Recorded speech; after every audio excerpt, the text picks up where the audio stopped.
Some of us are familiar with the history of Juneteenth and are moved by what you know. But others here may not be aware of what happened on June 19, 1865. A violent and destructive war had raged for 5 years after 11 southern states seceded from the Union, attempting to permanently institute slavery.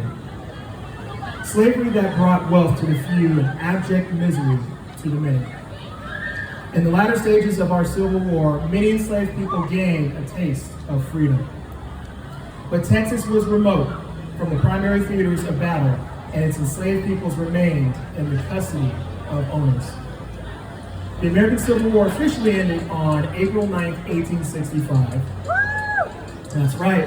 Even though the Emancipation Proclamation was made effective in 1863, it could not be implemented in places still under Confederate control.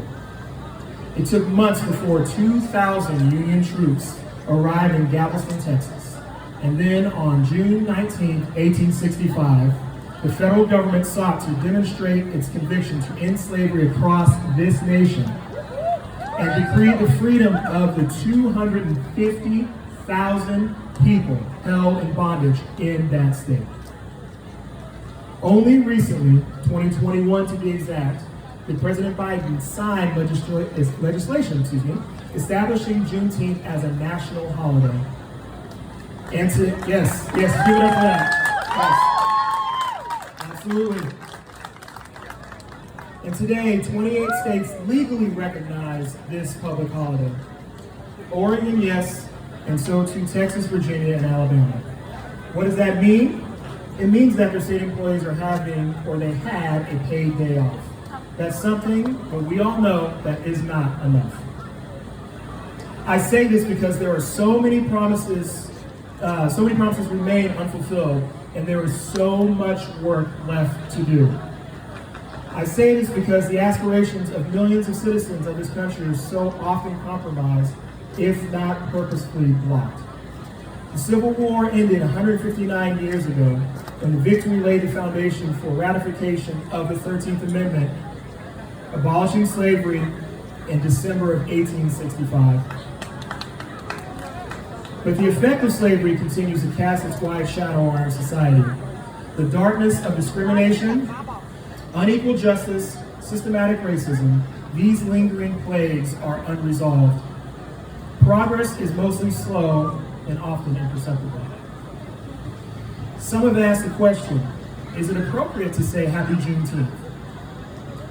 That can be debated, but as Leslie Wilson, a professor of history at Montclair State University, said, on Juneteenth, we are not celebrating the history of Juneteenth.